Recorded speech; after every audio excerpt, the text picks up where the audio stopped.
saga, and I think that it has evolved a lot. Why do you think it's still running and people go crazy about it? Good question. I think it is a saga that in many ways celebrates real people and allows real people to be somewhat heroic and heroes in a weird way. I remember when I went to talk to Marvel, they were talking about how ingenious it was that these guys are proletarian heroes, that we've been able to create what they needed, comic books and all these things to create, we've been able to create in our saga. I think at the core, the world appreciates family in a way that they don't celebrate enough in their lives and isn't represented enough in films. And most importantly, I think what makes this, I mean, aside from the obvious car culture, kind of the fact that this is all centered around cars, I think the world appreciates this multiculturalism, and I think that you can be from anywhere in the world and dream someday of being a part of my crew. And that's a fantasy for people, and I think people enjoy that, and they enjoy that inclusiveness, and they enjoy the spirit of that multicultural family. There's a great level of humanity in all the characters in a way. Yes. How, as a producer, why is that important for you? It was definitely important to me. It was one of the things that was a condition in order to produce this, in order to be in, and a mandate as a producer, that this saga would further explore the idea of family. At the end of the day, the first film is an exploration of brotherhood. The first Fast and Furious film is taking somebody from the wrong side of the tracks and taking a cop and showing their common humanity, their brotherhood. It was that's what this saga has been, was built on. And then as it evolved even more, it became not just brotherhood, but family in general. So how do you keep grounded? Or you're like, I'm so Hollywood, I'm so cool, or I'm so Hollywood. You're so Hollywood, right? How do you keep grounded? I don't even know what grounded is anymore. I'm so Hollywood. You don't. Well, grounded. You're too Hollywood now. I think you could ask most people in the world, and they would tell you that I'm not Hollywood. And I know, but I mean, but in a good way. And it's not a bad question to ask, because it's not even so Hollywood. How do you stay grounded when you have 90 million people waiting for you to say something? So while I'm here right now, and this will go out to how many ever people, at home, I know the second I hear boom and my computer comes on, there are 90 million people waiting to hear something. That's tricky. How do you make sense of that? What would Marlon Brando have done if he could have? Would there have been a sequel to On the Waterfront? Maybe. If there was some fan out in Texas that said, I can't wait to see another On the Waterfront. So do you feel the pressure constantly, or family I do feel pressure. Family keeps you grounded,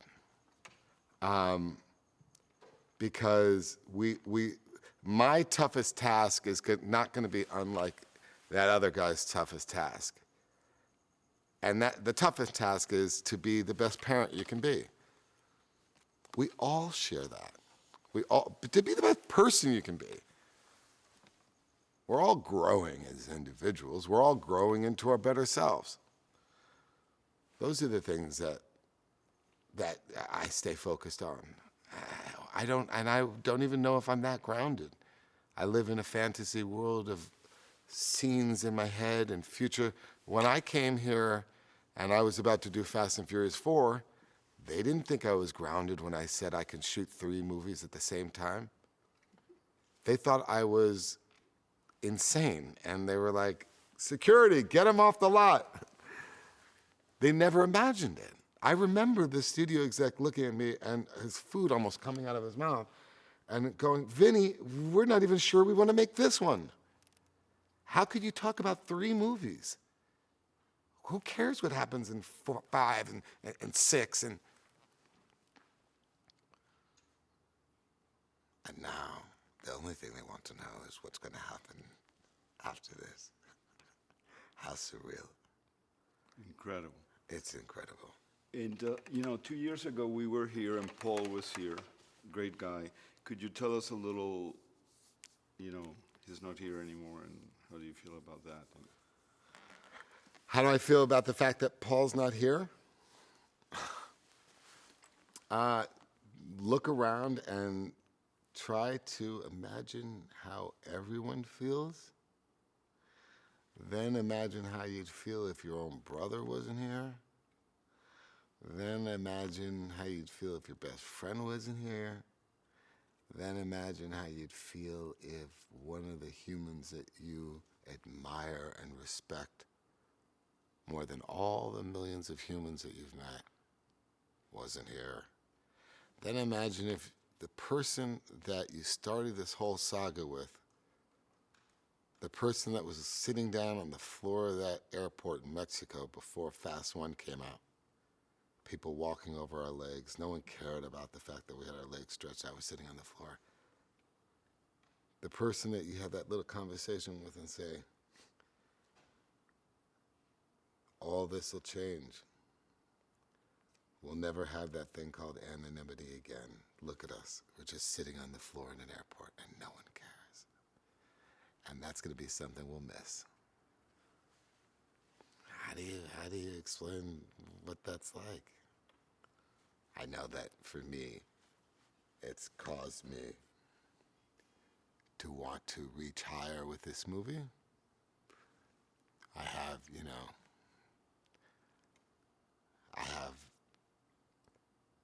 a person that I'm answering to that's not even here. That's more important than the studio. That's more important than even the fans in a weird way. More important than anybody.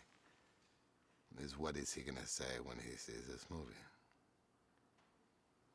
So what's the biggest satisfaction that you get from doing what you do? Producing movies, being in movies? The biggest satisfaction is allowing you to escape for 2 hours.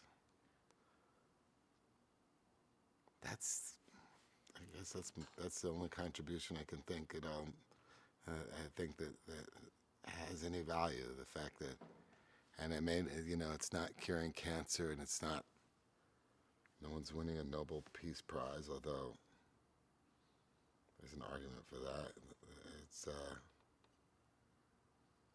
It's simply allowing you to escape for 2 hours and maybe inspiring a child or inspiring anyone. Maybe allowing someone to feel inspired, that wonderful word, inspiration, that's so overlooked and so needed for all of us. We all need to be inspired. And if I could allow you to escape all your problems for 2 hours, and if I can inspire you, then I've done my duty. Has money changed you? I mean, with these films, you've produced a lot of millions. Has it changed me? Money. In some ways. In some ways it has. I was a poor kid, and I was happier not having money in many ways. Once you have money, everybody around you has sometimes it feels like the whole objective of everyone around you is to get that money. And then all of a sudden you're like, wait a minute, I'm not doing bank security, or it can compromise all your relationships. You can have a best friend your whole life, and then you have money. You stop having so many best friends. That's what was so beautiful about Paul Walker. We both shared that.